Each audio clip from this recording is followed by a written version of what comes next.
یہ فیضان امیر اہل سنت ہیں.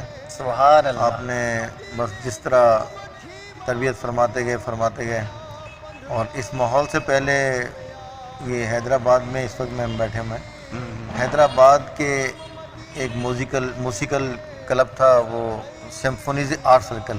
اچھا. یہ میرے خیال صدر کے قریب ہی ایک بلڈنگ میں کہیں ان کا وہ اسٹوڈیو تھا.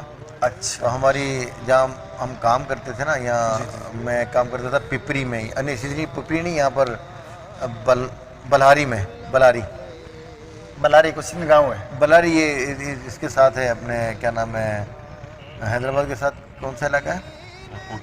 کوٹری کے ساتھ بلاری. وہ پپری وہ گودام بنے ہیں، بنیشل بنے ہیں، ہاں اناج گودام بنے. یہاں پر جو نا وہ ہمارے فنکشن وغیرہ ہوئے تھے، تو یہ ان کو میں یہ سلیم جاوید جو ڈانسر اور گویا تھا، تو سمجھو ان کے ساتھ گانے وغیرہ اللہ تعالیٰ معاف فرمائے، اسٹیج پر گانے وغیرہ گاتے تھے.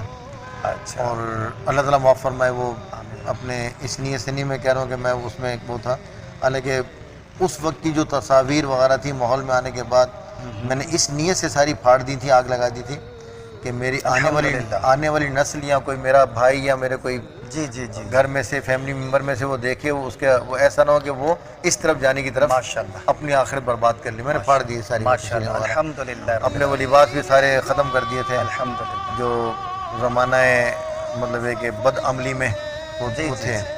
تو وہ سلیم جاوید وغیرہ جو ہے نا وہ تو یعنی آپ کے مصر میں سے ہیں؟ ہاں جی. وہ یعنی ایک ساتھ آپ لوگ اس طرح یہ فنکشن وغیرہ میں جایا کرتے تھے؟ جی وہ ویلڈر تھے. اچھا.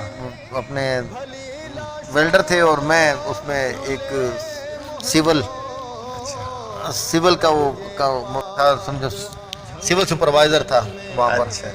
یہ کام کرتے تھے. بہرحال یعنی ہم یہ کہہ سکتے ہیں کہ نگاہ ولی میں جی تاثیر دیکھیے کہ بدلتی ہزاروں